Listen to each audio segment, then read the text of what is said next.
Radio, l'invité politique, Jean-Jacques Bourdin. Il est 8h36, notre invité Benjamin Haddad, ministre chargé de l'Europe. Bonjour. Bonjour. Merci d'être avec nous. On va revenir évidemment sur la déclaration de politique générale de François Bayrou, mais nous allons parler d'Europe, évidemment. Nous allons parler du monde. Elon Musk et Donald Trump, surtout Donald Trump et Elon Musk. Nous allons parler de l'Algérie et de la guerre entre l'Ukraine et la Russie. Ça nous concerne évidemment. Benjamin Haddad, les retraites, ni annulation, ni abrogation, ni gel, ni suspension de la réforme, mais le chantier est rouvert. C'est bien cela, comprendre une mission flash de la Cour des comptes sur le financement, ensuite des négociations entre les partenaires sociaux, un conclave, négociations sur tous les sujets, sans tabou, c'est ce qu'a dit François Bayrou. Donc si accord, très bien, si pas accord, on reprend la réforme Borne, c'est bien cela. Oui. Voilà, j'ai bien résumé. Écoutez, ce qu'on a entendu hier, je pense, de la part du Premier ministre, c'était un discours d'apaisement, volonté d'unité, de dialogue, à un moment où on voit que notre pays, et surtout notre classe politique, notre Parlement est fracturé, on a des divisions, les Français veulent de la stabilité, et François Bayrou a proposé au fond un discours de la méthode. Dans cette période inédite de notre vie politique, où on a besoin de trouver des compromis, d'avancer ensemble, on remet sur la table sans tabou, avec en même temps l'honnêteté de dire que sur le système de retraite, effectivement il y a des déficits, et donc il faut qu'on soit capable de répondre à ces déficits pour sauver notre système de retraite par répartition. C'est pour ça que moi, en tant que député Renaissance, non seulement j'ai voté, mais j'ai soutenu activement cette réforme des retraites, aussi parce que si on veut pouvoir financer nos services publics, si on veut pouvoir continuer à générer de la croissance, à générer des investissements, il faut travailler plus et plus longtemps. Mais là, François Bayrou a décidé de faire confiance. Il fait confiance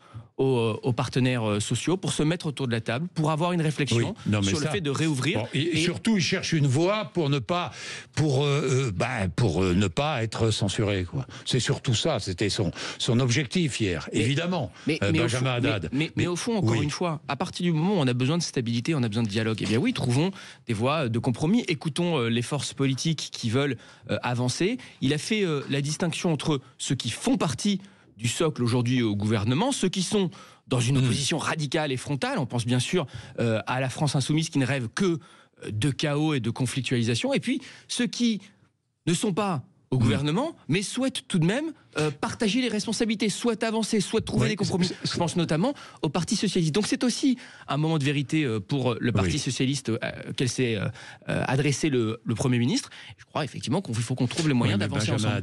Benjamin Haddad, je vois même qu'il n'y aura pas de... Hier, le Premier ministre annonce qu'il y aura un rendez-vous vendredi de concertation, il n'aura pas lieu.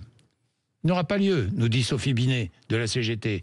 Il n'aura pas lieu vendredi. Vous confirmez, il n'aura pas lieu vendredi ? Alors, j'ai pas d'informations sur ce rendez-vous de vendredi, mais ce que je vous dis, c'est qu'encore une fois, ce qu'a dit le Premier ministre, les partenaires sociaux à qui il fait confiance, maintenant, l'opportunité pendant 3 mois de se mettre autour de la table et de trouver des solutions. Encore une fois, c'est cette méthode d'apaisement, cette méthode de dialogue, en se disant la vérité. C'est pour ça qu'il y a aussi la mission flash sur la question du déficit, parce qu'il faut qu'on parte aussi quand même d'un constat, exactement, des chiffres, d'un constat de vérité. On a ce système de retraite par répartition, qui est un système de solidarité intergénérationnelle, mais qui évidemment, quand vous avez une démographie changeante, quand vous avez, et c'est une chance, des Français comme nos voisins qui vivent plus longtemps, et qui font moins d'enfants, donc on a moins d'entrants dans la vie active. Et qui paiera les futures retraites c'est exactement la question que l'on va poser. Nos voisins européens, puisque vous savez, je voyage beaucoup en Europe, travaillent souvent plus longtemps, d'ailleurs plus longtemps que nous, même quand on a fait la réforme de 64 ans. Mais encore une fois, on est dans cette situation politique inédite où il faut trouver les voies du dialogue et du compromis.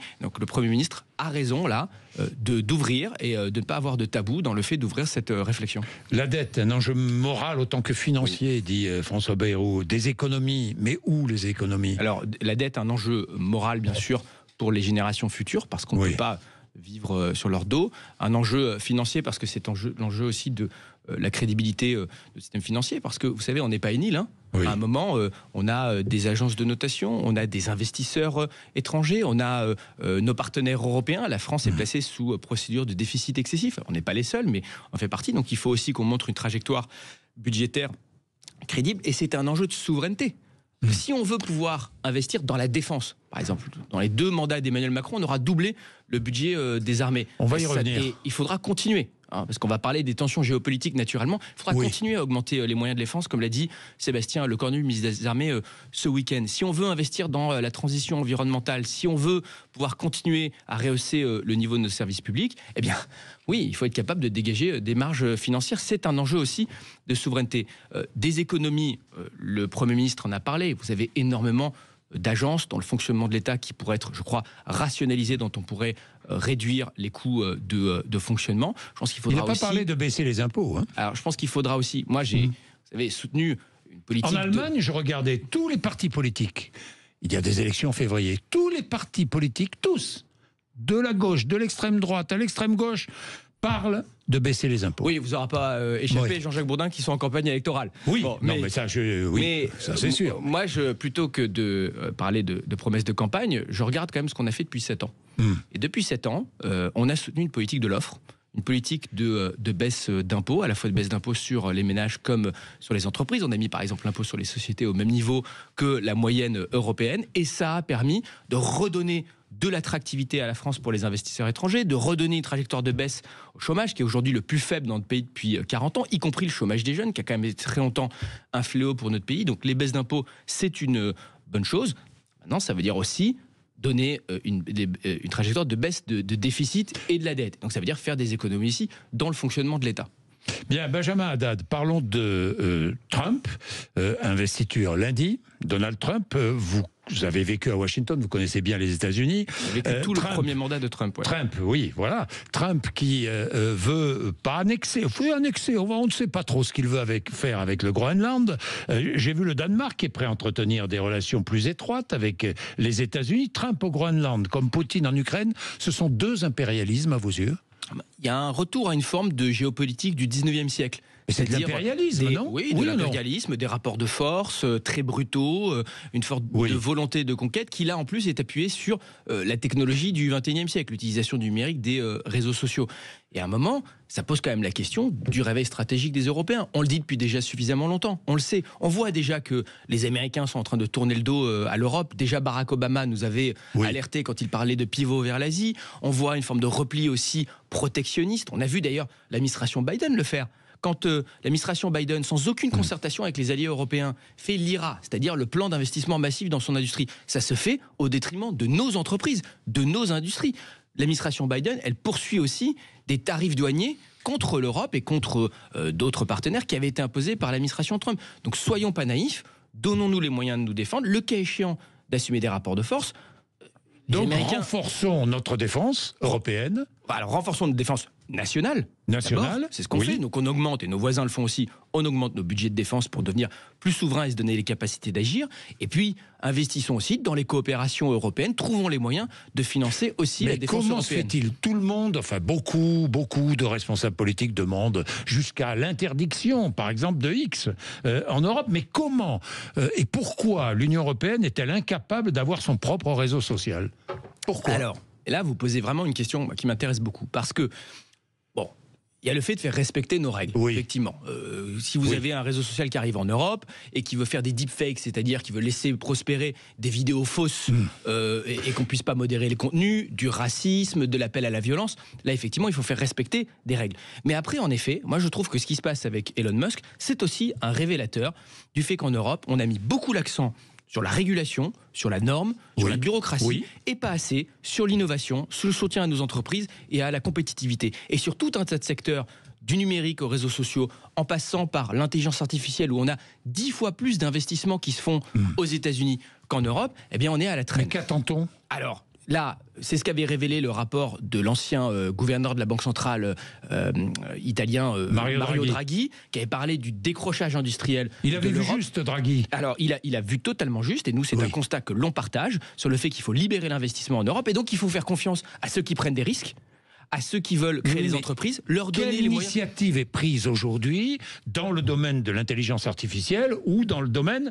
des réseaux sociaux? Alors, sur ce qu'on va faire, nous, c'est qu'il y a un chantier vraiment qui va de l'union des marchés de capitaux à l'union bancaire, ce qu'on va pousser, c'est-à-dire faire en sorte que des entreprises puissent plus facilement se financer et plus facilement croître, se développer au niveau européen, simplifier. Il y a beaucoup de normes qu'on a mis ces dernières années, on est allé un peu loin. Je vous donne un exemple. Quand je vais voir des PME, française, elle me parle de la CSRD. La CSRD, c'est un texte où on leur demande de remplir un fichier, c'est du reporting, de tous leurs fournisseurs. Premier fournisseur, le fournisseur du fournisseur, le fournisseur du fournisseur du fournisseur, pour voir leur empreinte carbone. Donc la charge administrative et la paperasse est insupportable. Et en plus de ça, nous, pardon d'être un peu technique, nous on l'a transposé dans le droit français, on a 17 pays européens qui ne l'ont pas encore fait.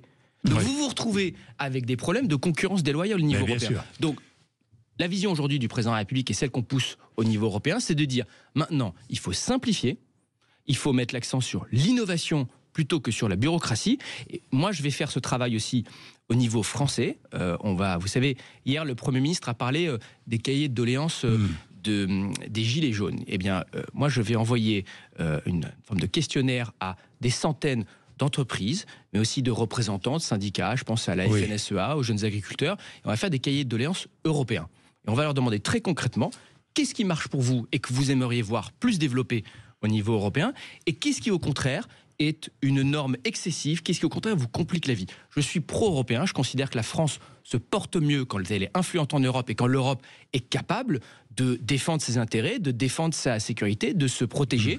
Mais je veux précisément que pour nos concitoyens, nos entreprises, nos agriculteurs, que l'Europe soit un atout et non pas un emmerdement. Et donc c'est pour ça qu'on fera ce travail avec des centaines, encore une fois, d'interlocuteurs, de doléances européennes, pour voir comment on peut mieux porter leurs préoccupations au niveau européen et faire en sorte que l'Europe soit vue, encore une fois, comme une opportunité pour tous ceux qui veulent prendre des risques et tous ceux qui veulent travailler dans le pays. Benjamin Haddad, est-ce que l'Europe va créer son propre réseau social ?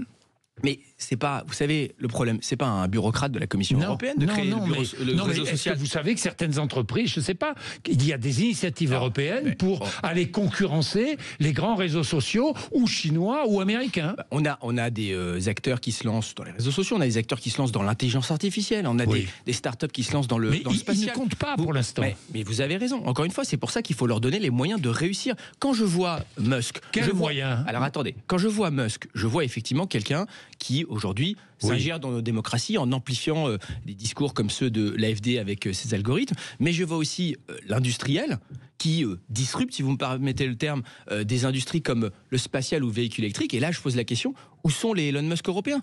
Comment on donne les moyens de réussir quand on voit dans le spatial le décalage entre le nombre de lancements de SpaceX aux États-Unis et ceux d'Ariane 6 en Europe. On ne se donne pas là les moyens de réussir. Donc ça veut dire, encore une fois, ça veut dire faire en sorte qu'on ait du capital risque et qu'on ait des investisseurs. Ou je ne sais pas, c'est...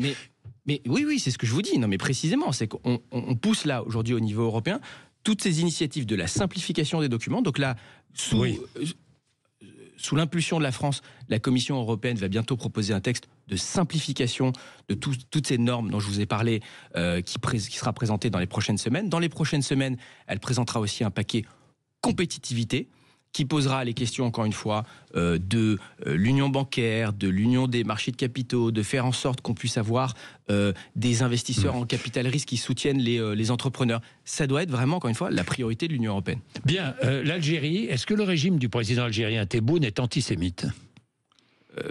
Ce que je constate, c'est qu'en tout cas, il utilise la France, notamment, le discours anti-français comme une rente de politique intérieure, et qu'à un moment, vous savez, le président de la République l'a dit sur des épisodes comme celui de Boualem Sansal, qui est un héros véritablement de la liberté d'expression, un héros aussi de la lutte antitotalitaire et contre les islamistes, que sa détention, la détention d'un homme vieux, malade, déshonorait aujourd'hui le régime algérien, et donc à un moment il faut qu'on soit nous capables de faire entendre nos voix et de défendre nos Est-ce que l'Union européenne doit reconsidérer ses relations avec l'Algérie ? Oui, je crois que ça fait partie effectivement des sujets qu'on doit porter au niveau européen. Vous savez, il y a tout un tas d'instruments, que ce soit la politique de visa, la politique d'aide au développement, et je crois qu'effectivement il faudra qu'on remette ça sur la table. Mais il y a des initiatives qui vont être prises là. Vous avez entendu ce qu'a dit par exemple le ministre de la Justice, qui a proposé Gérald Darmanin, qui a proposé une remise à plat de la question des visas diplomatiques. Vous avez entendu aussi ce qu'a dit Bruno Retailleau. Moi, je soutiens. D'ailleurs, je voudrais préciser quand même sur l'Union européenne, au-delà simplement de la question de l'Algérie. il faut clairement aussi, alors c'est ce qu'on pousse, si je peux vous détailler un peu plus, que l'Union européenne soit capable de maîtriser ses frontières et de maîtriser sa politique migratoire. C'est attendu par une immense majorité des citoyens français comme européens. L'Italie a eu raison de prendre les mesures qu'elle a prises. Alors, Benjamin Haddad, je regardais les chiffres. Les chiffres, vous avez vu les chiffres de Frontex? Oui, mais l'immigration, mais pourquoi alors, les arrivées irrégulières ont baissé, oui, et notamment celles qui arrivaient par la Méditerranée. Oui, mais pourquoi? Parce que plus de contrôle. Mais bien sûr. Parce que plus de contrôle, mais grâce à la coopération européenne. Parce que nous avons travaillé avec les Italiens. Les Italiens ont raison de vouloir maîtriser leurs frontières extérieures. Je me rends ce soir en Italie. J'ai rencontré l'équipe de Madame Meloni et je pense que sur énormément de sujets dont on a parlé, que ce soit sur la question de la compétitivité, sur la question de l'immigration, sur le Mercosur, puisque l'Italie comme la France s'opposent au Mercosur, on a énormément de choses à faire avec Madame Meloni et avec l'Italie. Et en plus, il y a des liens historiques très forts. Qui négocie avec Elon Musk, parallèlement à cela, pour un système de télécommunications sécurisé. Vous avez raison, effectivement, on a des désaccords, mais il faut qu'on se parle, parce qu'on se respecte et parce que l'Italie est un grand pays avec qui nous avons en plus une histoire et une culture partagée. Mais sur l'immigration, ce ne sont pas les solutions solitaires ou nationales qui l'ont emporté. Quand l'Italie fait un accord avec l'Albanie, aujourd'hui, il n'y a pas de migrants en Albanie. En revanche, effectivement, nous avons travaillé avec les Italiens, avec les autres, à renforcer nos frontières extérieures, à avoir plus de contrôle, à renforcer les moyens de Frontex. On a fait passer au Parlement européen, on nous avait dit que c'était impossible parce que pendant des années, il y aurait trop de divisions au niveau européen. On a fait passer un texte qui s'appelle le Pacte Asile-Migration, qui permet notamment de faire un premier contrôle, un premier filtrage des demandeurs d'asile aux frontières de l'Union européenne. Maintenant, il faut qu'il soit mis en œuvre, et on demande avec Bruno Retailleau au niveau européen à ce qu'il soit mis en œuvre de façon accélérée. On va réouvrir la directive retour, ce qui permettra aussi d'expulser plus facilement et de remettre sur la table des questions comme le délit de séjour irrégulier. Et il faut aussi que l'Europe... Vous allez remettre sur la table le délit de séjour irrégulier. En tout cas, on veut que l'Union européenne puisse en donner la possibilité, parce qu'aujourd'hui, c'est plus possible au niveau européen. Et puis, ensuite, il faut que l'Union européenne renforce ses moyens extérieurs pour contrôler l'immigration. Qu'est-ce que ça veut dire? Ça veut dire précisément la conditionnalité des visas. Ça veut dire la conditionnalité de l'aide au développement. Si vous avez des pays qui ne sont pas coopératifs sur la question des laissez-passer consulaires, eh bien vous pouvez réduire l'aide au développement. Et à l'inverse, vous pouvez aussi soutenir plus ceux qui souhaitent coopérer, ceux qui veulent travailler avec... Durcissement des règles migratoires de la part de l'Union européenne. Durcissement des règles, renforcement des instruments. Le tout, c'est de dire, vous savez, si vous venez, que vous respectez les règles, que vous travaillez, que vous vous intégrez, ou que vous répondez aux critères d'asile, c'est-à-dire aux critères humanitaires, vous êtes le bienvenu en Europe. Moi, je ne crois pas à l'Europe forteresse, je ne crois pas à l'Europe citadelle qui se ferme et qui n'accepte personne, ce n'est pas ça le sujet. Mais en revanche, si vous contournez la procédure d'asile pour des raisons économiques, si vous ne respectez pas les règles, si vous êtes clandestin, vous n'avez pas vocation à rentrer. Et là, les Européens doivent pouvoir se soutenir entre eux, être solidaires, parce que l'histoire a montré, et le Brexit en est un très bon exemple, l'histoire a montré qu'il n'y a pas de solution nationale. C'est un sujet trop complexe qui demande la coopération. Les partisans du Brexit avaient dit on va sortir de l'Union européenne parce qu'on pourra mieux contrôler notre immigration. Ça a été un échec. Benjamin Haddad, je termine avec la guerre Ukraine-Russie. Est-il vrai que Volodymyr Zelensky et Emmanuel Macron ont discuté du déploiement de contingents militaires étrangers en Ukraine? Mais vous savez, Emmanuel Macron avait été le premier à dire, il y a presque un an aujourd'hui, qu'il ne fallait rien exclure dans notre soutien. Ils ont discuté de cela à l'Ukraine tout à fait récemment, tous les deux. Le vrai sujet aujourd'hui, on pourrait envoyer... L'Europe pourrait envoyer des militaires en Ukraine. Non, alors attendez, il ne s'agit pas là de participer au combat ou d'envoyer des troupes combattantes. Je vois déploiement de contingents militaires. C'est ce que dit Volodymyr Zelensky, c'est lui qui le dit, pas moi. Le sujet fondamentalement aujourd'hui, c'est comment est-ce qu'on peut mettre l'Ukraine dans une position de force pour des négociations. Donc là, en continuant... Elles vont s'ouvrir, ces négociations. Vous savez, pour négocier, il faut être deux. Oui. It takes two to tango, comme disent les Américains. Oui. Vladimir Zelensky dit depuis longtemps qu'il est prêt à négocier, qu'il est prêt à faire des concessions, qu'il est prêt à se mettre autour de la table. Qui refuse de négocier, qui refuse la diplomatie aujourd'hui? C'est la Russie de Vladimir Poutine. C'est la Russie depuis le début, puisque le président de la République avait, lui d'ailleurs, tenté la voie diplomatique à l'époque, il y a 3 ans, pour empêcher la guerre. c'est Vladimir Poutine à l'époque qui a fermé la porte à la diplomatie et qui toujours aujourd'hui escalade avec des missiles et des drones iraniens, avec des troupes nord-coréennes. Il faut voir quand même le changement de paradigme dans lequel on est aussi. On a aujourd'hui des troupes nord-coréennes qui se battent sur une guerre en Europe et donc qui refusent aujourd'hui la diplomatie. Donc si on veut pouvoir, et c'est ce qu'on souhaite, entraîner une négociation, il faut d'abord faire comprendre à Vladimir Poutine que la victoire militaire est impossible. Et donc mettre les Ukrainiens dans la meilleure position de négociation. Trump a la solution. Nous, le président a invité Donald Trump et Volodymyr Zelensky, et à cet égard d'ailleurs la bonne relation qu'il a nouée avec Donald Trump lors du premier mandat est utile. Ils se sont rencontrés en marge de Notre-Dame, et fondamentalement ce qu'on dit aux Américains, c'est encore une fois, il n'y a pas de solution simple et rapide. La solution, c'est de mettre Zelensky, Poutine, Trump autour de la même table. Mais pourquoi pas? Mais encore une fois, si avec aussi un représentant européen. Est-ce que ça, c'est en préparation? Mais aujourd'hui, c'est la Russie qui... Est-ce que la France pourrait prendre une initiative, mettre autour de la table Trump, Poutine et Zelensky? Mais la France, précisément, s'active pour pouvoir avoir des négociations. C'est pour ça que la France a mis autour de la table le président américain et le président ukrainien en marge de Notre-Dame. Mais encore une fois, ce que je vous dis, c'est que c'est la Russie qui refuse de négocier. C'est la Russie aujourd'hui qui est dans une logique escalatoire et agressive sur le terrain. Donc, il n'y a pas de solution accélérée, de solution simple et facile. Je sais qu'on aimerait bien le croire, ça nous ferait plaisir. Mais aujourd'hui, c'est la Russie qui refuse la diplomatie. Donc, donnons aux Ukrainiens les moyens de rééquilibrer le rapport de force militaire sur le terrain, qui pourra ensuite entraîner une négociation à laquelle les Ukrainiens doivent participer puisque c'est leur sécurité, à laquelle les Européens devront prendre toute leur part, et c'est aussi ce que dit la France et le président de la République, parce que c'est notre sécurité, nos intérêts qui sont en jeu, et en effet, après se posera à plus long terme la question des garanties de sécurité pour l'Ukraine. C'est, encore une fois, la condition de la stabilité et de la sécurité de notre continent. J'ai une dernière question qui n'a rien à voir avec tout ça. Je respecte toutes les forces politiques sauf le RN. Vous aussi ? Non, ce n'est pas mon approche. C'est François Rebsamen, le ministre, qui a dit cela. Je sais, je respecte, je comprends. Vous savez, moi je respecte tous les Français. Oui. Et donc ce n'est pas, vous ne cautionnez pas cette phrase. Non, et je respecte les représentants des Français. Je parle à tous. Il y a des gens que je combats le Rassemblement national qui n'a pas les mêmes convictions que moi sur l'Europe, sur les questions économiques, sur les questions du droit du sol. Mais encore une fois, je respecte tous les Français, je respecte leurs représentants. Donc vous n'êtes pas d'accord avec cette phrase? Non, je ne suis pas d'accord avec cette phrase. Mais encore une fois, je respecte François Rebsamen. On peut avoir des approches différentes là-dessus, mais on se retrouve dans le fait que l'on combat le Rassemblement national. Donc c'est une erreur? Non, mais c'est une sensibilité. Moi, je reste. Enfin, d'accord, vous êtes dans le même gouvernement. Et je respecte la sensibilité. On combat, on a des opposants politiques. Et moi, encore une fois, je respecte. C'est de l'irrespect envers les électeurs. C'est à lui qu'il faut poser cette question. National. En tout cas, moi, je respecte tous les Français, tous les électeurs, et je respecte leurs représentants. Je parle à tous, même ceux que je combats. Bien, merci Benjamin Haddad. 8h58, nous avons Patrick Roger avec nous, juste après les infos de 9h.